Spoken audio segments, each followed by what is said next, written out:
Sam, one of your favourite festivals. Yeah. Listen Out.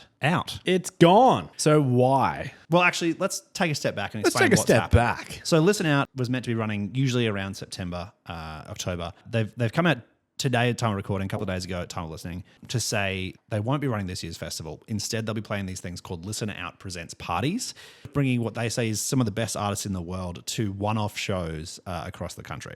I think it's a scheduling issue because I think what they've got here is they've chunked up the lineup that they would have for a Listen Out, festival, and they've gone, cool, these artists will play Sydney, these artists will play Melbourne, these artists will play Brisbane, blah, blah, blah. Because I think that maybe like one or two of the headliners or like the major acts just couldn't commit to the whole period. Yep. Maybe I'm reading too much between the lines. I feel like Listen Out was probably the one in there with Laneway, with Good Things that you could always bank on having an audience for. And there's been some interesting commentary. Some people are really supportive of it and probably understand the difficulties in the Australian music scene at the moment. Other people are obviously pissed. Someone said here, I feel sorry for the next generation of young music lovers. We were so spoiled 10, 15 years ago. I was thinking the other day, there are just no festivals going on at the moment. It feels like you only get November to March if you're lucky. Used to be through the seasons, there were always marquee festivals. Like winter, you had Splendor. New Year's Eve, you had about 15 different ones to choose from, but it was falls that usually took it. Soundwave used to happen in... It was like February, like February, March, and you used to melt because it was hot as fuck. But...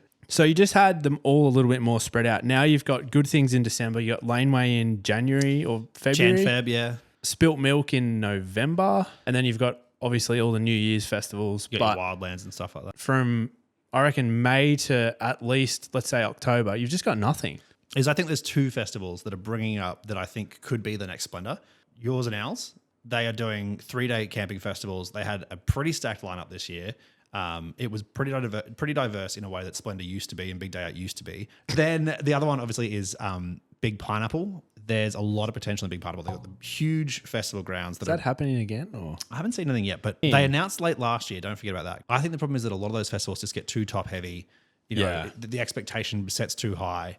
And then it becomes kind of a victim of its own success in a lot of ways. And that's not to knock like things like Good Things, which are like a single genre, but a more limited genre lineup. And not like that, they're also fucking sick. The Australian heavy scene is just always reliable. Parkway Drive are bringing their mini festival to Australia. Yeah. There's no lineup, there's no dates, there's no cities, just a promise that Park Waves Festival is coming to Australia. For context, Park Waves debuted in Germany last year. Yep. Dying Fetus, don't know. Fit for a King, Era, Thy Art, Alpha Wolf, and then obviously Parkway. I think this is going to be a smaller lineup, but it's going to be, I think it's probably going to be the best of Australian artists. Like having watched their show last year, that will be an incredible set. Insane. Like that will be a knock your socks off kind of set to see them try to bring that to life in a festival setting. Let's have the Listen Outs people talk to Good Things people, and then we'll just, we'll communicate, share contacts, share networks, and then together we can blossom as an Australian music scene. And then Pendulum can play on both. Oh, fuck yeah.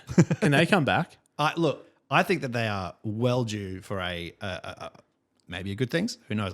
I don't know anything, but that would be a sick show. You wouldn't be able to go. You'd be absolutely pitching a tent from 10 kilometres away. Oh, mate, watch out. Watercolour comes on. Watch me sprinting down the grandstand at RNA, just leaping into that crowd. Fucking lift me off. I've got a crowd over to the front.